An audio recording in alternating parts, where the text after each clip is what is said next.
નમસ્કાર, જોશી સરના જય શ્રી કૃષ્ણ. આજે આપણે બીએડ સેમેસ્ટર 3 અંતર્ગત સાયન્સ કન્ટેન્ટ એટલે કે વિજ્ઞાનના કન્ટેન્ટ એટલે કે ધોરણ 9 ના આજે જે મોસ્ટ આઈએમપી પ્રશ્ન કહી શકાય કે જે તમને મોટા પ્રશ્નમાં કે 3 માર્કમાં પૂછાઈ શકે તેવા પ્રશ્નોની અહીંયા ચર્ચા કરવાની છે. પરીક્ષામાં કઈ રીતના લખશો તેની પણ ચર્ચા કરીશું અને તમને ફાયદો થશે. તો બીએડ સેમેસ્ટર 3 કન્ટેન્ટ સાયન્સ. પ્રશ્ન 1, ઉદાહરણ સહિત સમજાવો. પરમાણ્વીય ક્રમાંક, દળ ક્રમાંક, સમસ્થાનિકો, સમદળીય સમસ્થાનિકોના કોઈ પણ બે ઉપયોગ જણાવો. તો પ્રથમ આપણે પરમાણ્વીય ક્રમાંક. તો જ્યારે આ રીતના પૂછાય ત્યારે આ રીતે હાઇલાઇટ કરી મુદ્દા પાડી અને એક એક લીટી છોડી અને જે સિમ્બોલ એરો કોઈ પણ કરી અને અંડરલાઈન કરીને લખવાનો આગ્રહ રાખો.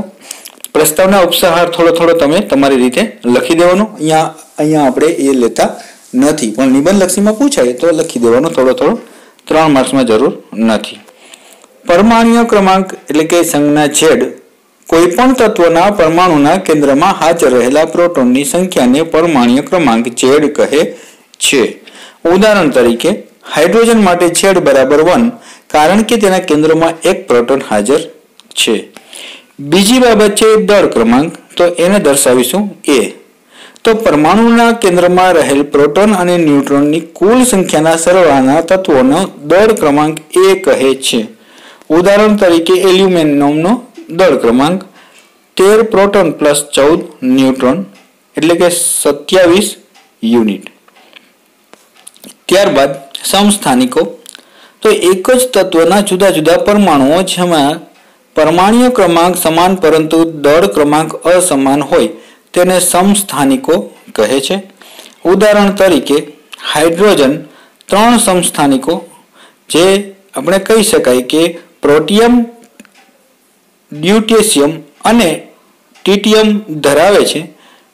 તેથી આપણે કહી શકાય કે એક જ તત્વના જુદા જુદા પરમાણુ છે જેને આપણે દર્શાવી શકાય કે જેમના પરમાણુ ક્રમાંક સમાન પરંતુ દળ ક્રમાંક અસમાન હોય છે. આવા છે સમસ્થાનિકો. સમદળીય તો જુદા જુદા તત્વોના પરમાણુ કે જેમના પરમાણુ ક્રમાંક અસમાન હોય પરંતુ દળ ક્રમાંક સમાન હોય તેવા તત્વોને સમદળીય કહેવાય છે. જેમ કે 1022 Ne અને 1122 Na. તો સમસ્થાનિકોના બે ઉપયોગો.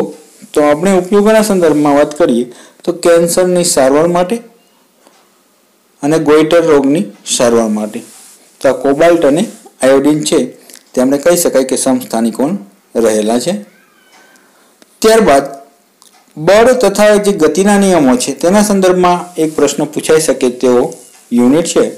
તો આપણે વાત કરીએ તો જેમાં તમારે ગણતરી અંદાજિત કરવાનું થશે. અહીંયા આપણે એક ગણતરી વાળો તમે જોઈ શકો છો કે લીધેલું છે. તો એ વેગ કરતા ગતિ છે એ 200 ગ્રામ જે દળના હોકીના બોલને હોકી સ્ટિક વડે ફટકારતા તે મૂળ ગતિની વિરુદ્ધ દિશામાં જે જાય છે અને પાછો ફરે છે. અહીંયા જે માપ આપેલું છે તે અલગ અલગ હોઈ શકે છે તે તમે જોઈ શકો છો, બરાબર છે. તેમાં આપણે વધારે ચર્ચા કરતા નથી, પણ તમે આ રીતના બોલનો પ્રારંભિક વેગ ધારી લેવાનો, બોલનો અંતિમ વેગ છે તે મૂકી દેવાનું અને હોકી સ્ટિક વડે ફટકાર્યા બાદ હોકીનો જે બોલ મૂળ ગતિની વિરુદ્ધ દિશામાં ગતિ કરે છે. તો અહીંયા તમે ગણતરી જોઈ શકો છો. હોકી બોલનું જે પ્રારંભિક વેગમાન છે અને હોકીના બોલનું જે અંતિમ વેગમાન છે. તો હોકીના બોલના જે વેગમાનમાં થતો ફેરફાર એટલે કે અંતિમ વેગમાન અને પ્રારંભિક વેગમાન વચ્ચેનો તફાવત. તો આપણને જે મળે છે તે જવાબ છે તેના ઉપર આપણે રાઈટ અથવા રાઉન્ડ કરી દેવાનું. જળચક્ર મોસ્ટ આઈએમપી કે જળ સ્ત્રોતમાંથી પાણીનું બાષ્પીભવન થાય છે અને બાષ્પ વાતાવરણમાં ઊંચે જઈને ઠંડી પડે છે અને વરસાદ સ્વરૂપે પાછી પૃથ્વી ઉપર આવે છે, જેને જળચક્ર કહેવાય છે.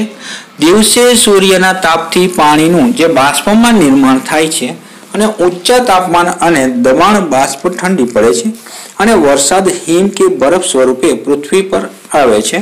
વરસાદ સ્વરૂપે આવતા પાણીનો કેટલોક ભાગ ભૂમિમાં શોષાઈ જાય છે. આને ભૂમિય જળ કહેવાય છે. હવે પાણી ઝરણા, કૂવા, નદીમાં પણ જાય છે અને ત્યાંથી સમુદ્રમાં ભળે છે. નદી, કૂવાનું પાણી સજીવો પોતાની જે રોજિંદી ક્રિયાઓમાં ઉપયોગ કરે છે. પાણી બધા જ પદાર્થોને દ્રાવ્ય કરવા જે દ્રાવક તરીકે ઉત્તમ છે, આથી વરસાદનું વહેતું પાણી ખનિજ દ્રવ્યને પણ ઓગાળી નાખે છે. અંતે સમુદ્રમાં જતું પાણી આપણે ખનિજ દ્રવ્ય હોય છે અને જે ખનિજ દ્રવ્ય છે સમુદ્રના પાણી છે એનો ઉપયોગ કરે છે અને ફરીથી આ જલાવરણ અને મૃદાવરણ અને સજીવો વચ્ચે આ જલચક્ર પુનઃ બાષ્પીભવન થાય છે. તો આવું આકૃતિ સ્વરૂપે છે તો તમે જોઈ શકો છો કે કઈ રીતના છે એ બાષ્પ સ્વરૂપે છે એ પાણી છે એ વાદળ સ્વરૂપે બંધાય છે અને ફરી પાછો વરસાદ થાય છે. તો આવી આકૃતિ હોય ત્યારે ખાસ કરીને આકૃતિનો સમાવેશ કરવો અને આકૃતિ દોરવી. તો તમે આકૃતિ છે તો તમે જોઈ શકો છો જલચક્રની કે જેમાં ભૂગર્ભીય જળ છે, પછી અહીંયા જે છે આપણે સજીવો વૃક્ષો છે અને સપાટીનું જે જળ ચક્ર છે એના સંદર્ભમાં જે સૂર્યના કિરણોથી બાષ્પ અને બાષ્પ થઈ અને બાષ્પોત્સર્જન થઈ અને ત્યારબાદ શું થાય છે તો કે વાદળ બંધાઈને પાછો વરસાદ આવે છે. આ છે જળ ચક્ર. તો આ રીતે દર્શાવી દેવાનું. હવે છે નાઇટ્રોજન ચક્ર. તો નાઇટ્રોજન ચક્ર પણ જેમ જળ ચક્ર દર્શાવો છો એ રીતના, અને હું તો કહું છું આકૃતિ આ રીતના દર્શાવો તો વધારે ઇફેક્ટિવ લાગશે અને તેમાં થોડોક વધારે સમય દેવો પડે તો દેજો. તમે જોઈ શકો છો બોક્સ કરીને હાઇલાઇટ કરવાના શબ્દને, જેમાં પાણી છે, વાતાવરણનો નાઇટ્રોજન છે, નાઇટ્રોજન સ્થાપન છે, વનસ્પતિ છે, બરાબર છે, એમોનિયા છે. તો આ જે સર્કલ અથવા જે સાયકલ ચાલે છે એ સાયકલ છે એ તમારે કમ્પ્લીટ છે એ દર્શાવવાની છે. અને આમ નાઇટ્રોજનનું પ્રમાણ અને તેના સંદર્ભમાં આ જે નાઇટ્રોજન ચક્ર છે એમાં દર્શાવે છે અથવા પ્રસ્તુત થાય છે. હવે તેના મહત્વની વાત કરીએ તો નાઇટ્રોજનનું પ્રમાણ અને તેના મહત્વ, અગત્યતા, વિશેષતા કંઈ પણ પૂછાય તો વાતાવરણમાં 78% નાઇટ્રોજન રહેલો છે. સજીવોમાં પ્રોટીનના બંધારણમાં ઉપયોગી amino acid, nucleic acid, RNA અને DNA ના જે વિટામિન્સના નિર્માણમાં ઉપયોગી છે. કેટલાક આલ્કલાઇડ અને યુરિયાના બંધારણમાં N બંધારણીય ઘટક તરીકે હોય છે. નાઇટ્રોજનનું સ્થાપન. તો બધા સજીવો મુક્ત નાઇટ્રોજનનો ઉપયોગ કરી શકતા નથી. આથી વાતાવરણના નાઇટ્રોજનનું ક્ષારમાં રૂપાંતર થવાની ક્રિયાને નાઇટ્રોજનનું સ્થાપન કહે છે. અને નાઇટ્રોજનનું સ્થાપન બે રીતે થાય છે: રાસાયણિક નાઇટ્રોજન સ્થાપન અને જૈવ નાઇટ્રોજન સ્થાપન. તો જ્યારે તમને નાઇટ્રોજન ચક્ર ખાલી પૂછે ત્યારે ચક્ર દર્શાવવાનું, જ્યારે જે મુદ્દાઓ છે સમજાવવાનું પૂછે ત્યારે તમે આ રીતે સમજાવી શકો છો. તો રાસાયણિક નાઇટ્રોજન સ્થાપન છે તો જેમાં વીજળીના ચમકારા દ્વારા ઊંચા તાપમાને અને દબાણે નાઇટ્રોજનનું અને તેના ઓક્સાઇડ NO2માં રૂપાંતર પામે છે. તો પાણીમાં દ્રાવ્ય થઈને નાઇટ્રિક એસિડ બનાવે છે અને વરસાદના પાણી સાથે મૃદાવરણ અને જલાવરણમાં પ્રવેશે અને ત્યારે સજીવો તેનો ઉપયોગ કરે છે. જેમાં જૈવ નાઇટ્રોજન સ્થાપન. તો આપણે જોઈ શકીએ છીએ કે એક સિમ્બી કુળની વનસ્પતિના મૂળ જે ગંડિકા છે એમાં રાઇઝોબિયમ નામના બેક્ટેરિયા અને એ નાઇટ્રોજનનું સ્થાપન હવામાંથી જમીનમાં કરી શકે છે. અને સ્થાપન બાદ એમોનોફિકેશન એટલે કે જે એમોનિયા છે ત્યાંથી નાઇટ્રેટ અને નાઇટ્રેટ, તો આ ક્રિયામાં રૂપાંતર પામે છે અને પછી વનસ્પતિ એમોનિયમ અને નાઇટ્રેટનું શોષણ કરી અને એમિનો એસિડમાં ફેરવે છે અને જે પ્રોટીનના નિર્માણમાં મદદરૂપ થાય છે. ત્યારબાદ N2નો પર્યાવરણમાં પુનઃપ્રવેશ. તો જ્યારે વનસ્પતિ અને જે કહેવાય કે પ્રાણીનું મૃત્યુ થાય છે ત્યારે તે જમીનમાં વિઘટન કરતા બેક્ટેરિયા જે તેમાં રહેલા નાઇટ્રોજનનું નાઇટ્રેટ અને નાઇટ્રેટ બનાવે છે અને ફરી ભૂમિમાં ઉમેરાય છે. ત્યારબાદ ડિનાઇટ્રિફિકેશન. તો કેટલાક બેક્ટેરિયા અને નાઇટ્રેટનું જે ફરી નાઇટ્રોજનમાં રૂપાંતરિત કરે છે, આથી N2 ફરી વાતાવરણમાં પરિણમે છે.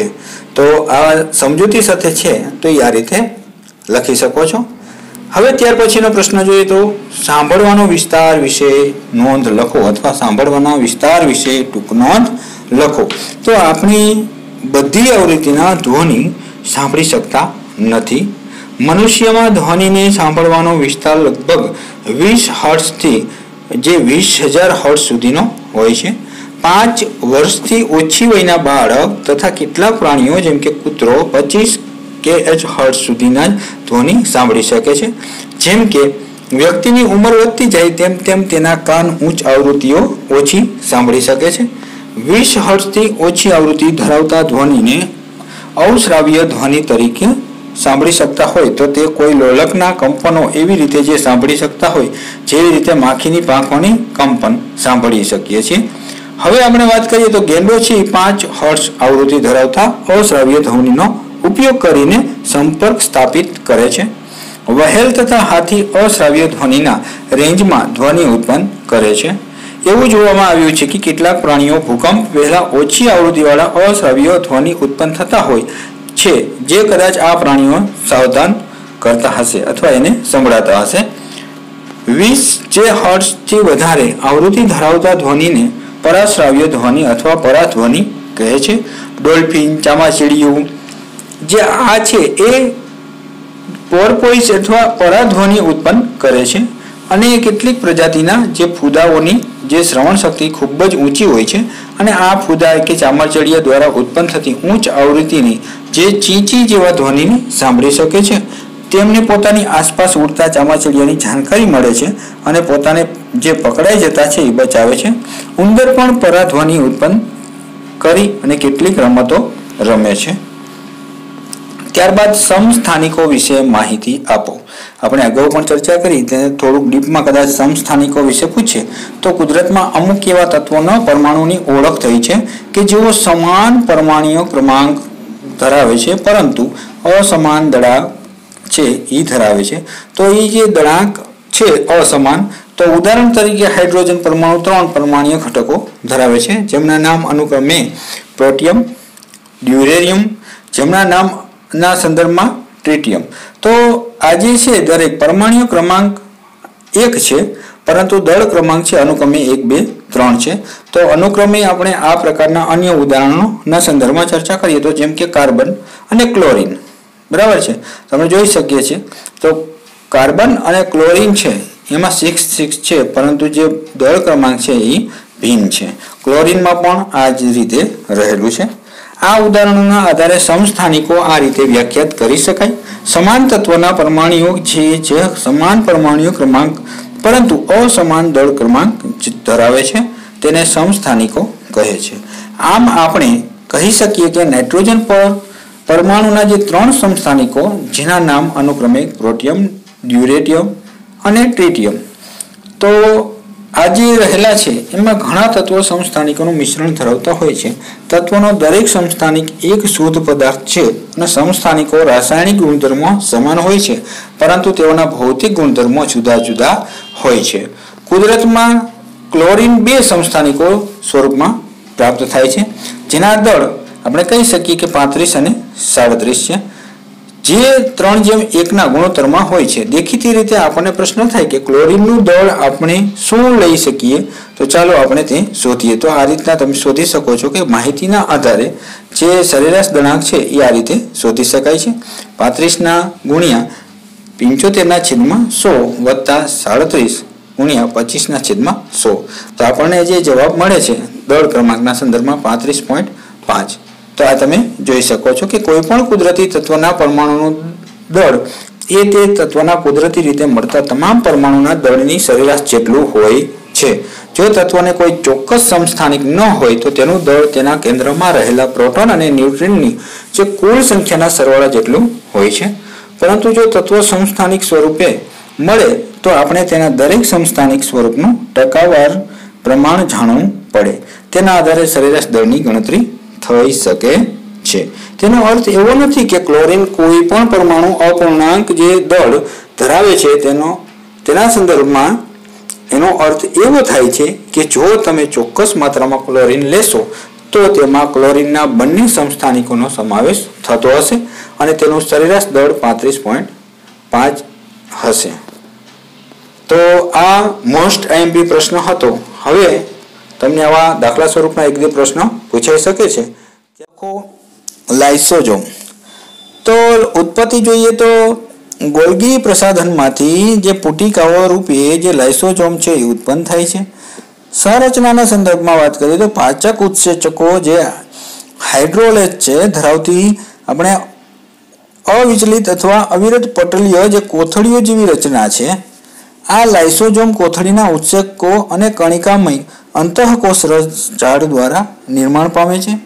મહત્વમાં વાત કરીએ તો લાઇસોસોમ જે કોષાંતરીય પાચન માટે અગત્ય દર્શાવે છે, કારણ કે બધા કાર્બનિક દ્રવ્યોને તોડવા પાચન કરવાની ક્ષમતા ધરાવતા સક્રિય પાચક ઉત્સેચકો જે રહેલા છે તો એ ઉત્સેચકો ધરાવે છે અને તે કોઈ પણ વિદેશી દ્રવ્ય અથવા બહારથી જે કોષમાં પ્રવેશતા બેક્ટેરિયા કે ખોરાક તેમજ તૂટેલી કે નાશ થવાના આરે હોય તેવી જૂની કોષીય અંગિકાનું પાચન કરે છે અને વિઘટન કરી કોષને સ્વચ્છ રાખવામાં મદદરૂપ કરે છે.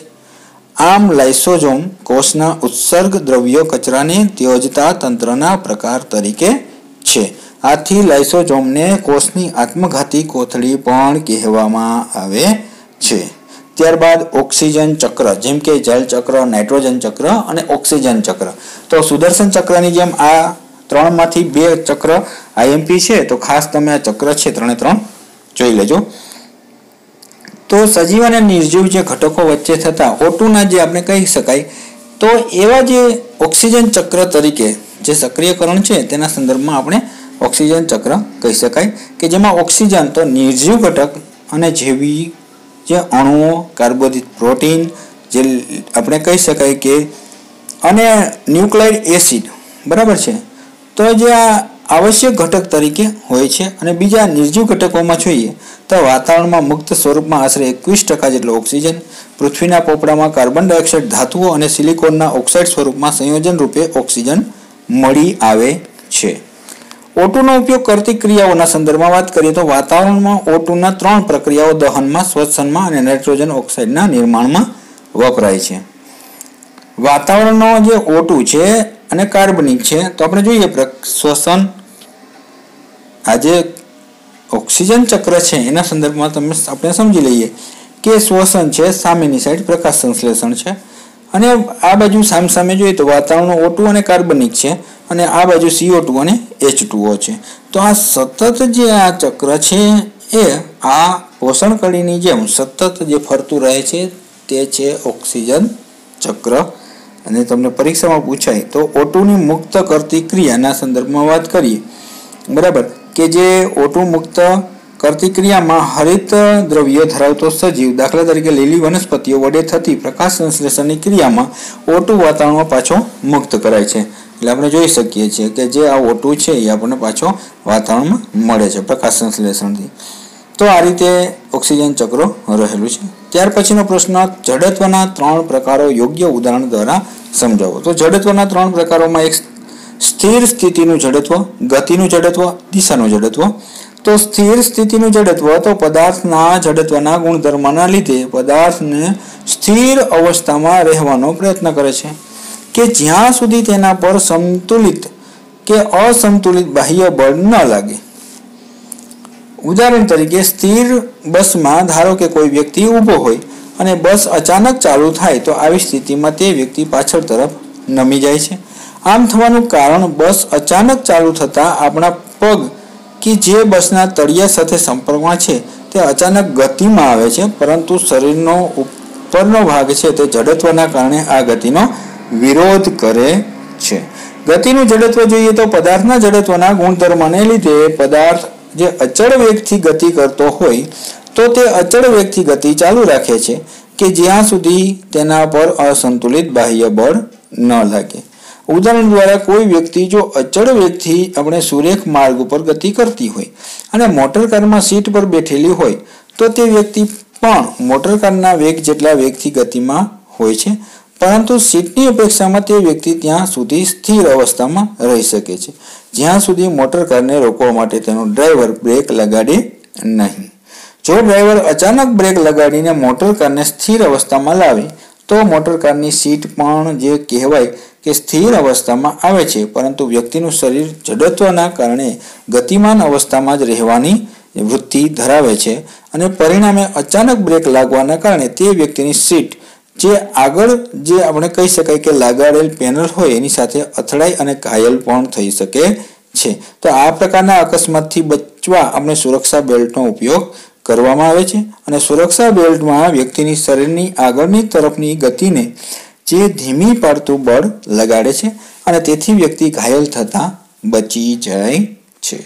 દિશાનું જડત્વ તો પદાર્થના જડત્વના ગુણધર્મના લીધે પદાર્થને જે નિશ્ચિત દિશામાં ગતિ કરતો હોય તો તે નિશ્ચિત દિશામાં પોતાની ગતિ ચાલુ રાખે છે કે જ્યાં સુધી તેના પર અસંતુલિત બાહ્ય બળ ન લાગે. ઉદાહરણ તરીકે કોઈ વ્યક્તિ જો સુરેખ પથ પર ગતિ કરતી હોય મોટર કારમાં સીટ પર બેઠેલ હોય તો તે વ્યક્તિ પણ મોટર કારની જેમ સુરેખ ગતિ પર ગતિમાન હોય છે. જો મોટર કારનો ડ્રાઈવર મોટર કારને અત્યંત ઝડપથી તીવ્ર વળાંક આપે તો તે વ્યક્તિ વળાંકની વિરુદ્ધ દિશામાં નમી જાય છે. આમ થવાનું કારણ એ છે કે તે વ્યક્તિનું શરીર પોતાના જડત્વના ગુણધર્મના લીધે સુરેખ પથ પર પોતાની ગતિ ચાલુ રાખવાની વૃત્તિ ધરાવે છે. પણ જ્યારે મોટર કારની ગતિની દિશા બદલાવવા અથવા બદલવા માટે એન્જિન દ્વારા મોટર કાર પર અસંતુલિત બળ લગાડવામાં આવે છે ત્યારે તે વ્યક્તિનું શરીર જડત્વને કારણે સીટ પર એક તરફ નમી જાય છે. ત્યારબાદ કાર્બન ચક્ર પર નોંધ લખો. તો ઓક્સિજન ચક્ર, નાઇટ્રોજન ચક્ર, જલ ચક્ર અને કાર્બન ચક્ર. તો પૃથ્વી પર કાર્બનના ઘણા વિવિધ સ્વરૂપો મળી આવે છે. હીરા અને ગ્રેફાઇટમાં મૂળભૂત સ્વરૂપમાં જે રહેલા છે તે મળી આવે છે. વાતાવરણમાં સંયોજનના સ્વરૂપમાં કાર્બન ડાયોક્સાઇડ તરીકે વાતાવરણમાં વિવિધ પ્રકારના ખનિજોમાં કાર્બોનેટ અને જે બાયકાર્બોનેટ તરીકે કાર્બન મળી આવે છે. સજીવોમાં કાર્બનનું મહત્વ જોઈએ તો બધા જ સજીવોમાં કાર્બન આધારિત અણુઓ કાર્બોદિત, પ્રોટીન, ચરબી, ન્યુક્લિક એસિડ તો અને વિટામિન્સ. વિવિધ પ્રાણીઓનું બાહ્ય જે કંકાલ અને અંતઃકંકાલ કાર્બોનેટ દ્વારા બનેલું છે. વાતાવરણના CO2નો ઉપયોગના સંદર્ભમાં જોઈએ તો ક્લોરોફિલ ધરાવતા બધા સજીવો સૂર્યપ્રકાશની હાજરીમાં કાર્બન ડાયોક્સાઇડનો ઉપયોગ કરીને જે પ્રકાશ સંશ્લેષણની ક્રિયા દ્વારા તેનું ગ્લુકોઝમાં રૂપાંતર કરે છે. આ ગ્લુકોઝમાં તેના અણુ અને અન્ય પદાર્થોમાં રૂપાંતર પામે છે અથવા સજીવોમાં મહત્વના અન્ય અણુઓનું પ્રકાશ સંશ્લેષણ કરવા માટે ઉર્જા આપે છે. તો તમે જોઈ શકો છો વાતાવરણમાંનો જે CO2 છે કાર્બનિક સંયોજન છે જે વનસ્પતિ રહેલી છે જેમાં કોલસો, પેટ્રોલિયમ, અકાર્બનિક કાર્બોનેટ. તો આ જે કાર્બનિક સંયોજનથી જે પ્રાણીના સંદર્ભમાં અને આ બાજુ પાણીમાં કાર્બોનેટ જેમાં લાઇમસ્ટોન. તો આ જે ચક્ર સમગ્ર રહેલું છે આ રીતની જે પ્રક્રિયા થાય છે તે આપણે કહી શકાય કાર્બન ચક્રના સંદર્ભમાં રહેલી છે. તો વાતાવરણમાંના CO2નો ઉમેરો તો દહનની જે ક્રિયા છે જેમાં રસોઈ માટે, ઉષ્મા મેળવવા, પરિવહન માટે અને ઉદ્યોગોમાં બળતણનો ઉપયોગ થાય છે તેના દ્વારા ઉત્પન્ન થતો કાર્બન ડાયોક્સાઇડ વાતાવરણમાં ઉમેરાય છે. જ્યારથી ઔદ્યોગિક ક્રાંતિની શરૂઆત થઈ છે અને મોટા પ્રમાણમાં અશ્મિ બળતણના ઉપયોગ સાથે વાતાવરણમાં કાર્બન ડાયોક્સાઇડની ટકાવારીના બમણા પ્રમાણમાં વધી છે. આમ કાર્બનનું વિવિધ ભૌતિક અને આપણે જૈવિક ક્રિયાઓના દ્વારા પુનઃચક્રીયકરણ થાય છે. ત્યારબાદ ટૂંકનોંધ લખો. વિભાગીય નિસ્યંદન તો એકબીજામાં સરળતાથી મિશ્ર થઈ શકતા બે કે તેથી વધુ પ્રવાહી કે જેમાં ઉત્કલન બિંદુ વચ્ચેનો તફાવત 25 કે કરતાં ઓછો હોય તો તેવા પ્રવાહીઓના મિશ્રણમાંથી ઘટકોનું અલગીકરણ કરવા માટે વિભાગીય નિસ્યંદન પદ્ધતિ વપરાય છે અથવા ઉપયોગી છે. તો જેના સંદર્ભમાં વિભાગીય નિસ્યંદનના સંદર્ભમાં તમે જોઈ શકો છો કે વિભાગીય સ્તંભ છે અને જ્યારે આકૃતિ પૂછાય ત્યારે કમ્પ્લીટ આ રીતના પેન્સિલ વડે આકૃતિ દોરવી અને આ કમ્પ્લીટ તમે આકૃતિ છે એ નિસ્યંદનની જોઈ શકો છો અને આ રીતના જ કમ્પ્લીટ દોરવી. બરાબર છે. ચાલો ત્યારબાદ આ પદ્ધતિ માટે વપરાતું સાધન સાદા નિસ્યંદન સાધન જેવું જ હોય છે પરંતુ આ પદ્ધતિમાં નિસ્યંદન જે આપણે કહી શકાય કે ફ્લાસ્ક અને જળ સંઘ નિયંત્રણ વચ્ચે વિભાગીય સ્તંભને ગોઠવવામાં આવે છે. વિભાગીય સ્તંભ એ આપણે કાચના નાના ટુકડાઓથી ભરેલ એક નળી હોય છે. કાચના ટુકડા બાષ્પને જે સંઘનિત થવા માટે અને ત્યારબાદ ઠંડી પડવા માટે સપાટી પૂરી પાડે છે. આ પદ્ધતિ દ્વારા પેટ્રોલિયમ પેદાશોમાંથી તેના વિવિધ ઘટકોનું અલગીકરણ કરી શકાય છે. તો આ હતા B.Ed. સેમ 3 અંતર્ગત મોસ્ટ IMP સ્ટાન્ડર્ડ 9 ના જે વિજ્ઞાન કન્ટેન્ટના મોસ્ટ IMP પ્રશ્નો જે તમને પરીક્ષાલક્ષી કામ લાગશે. હજુ પણ સંદર્ભ તરીકે બીજા પણ પ્રશ્નો વાંચજો. જોશી સરના જય શ્રી કૃષ્ણ. વિડીયો સારો લાગે તો શેર કરજો, સબસ્ક્રાઈબ કરજો. આવજો.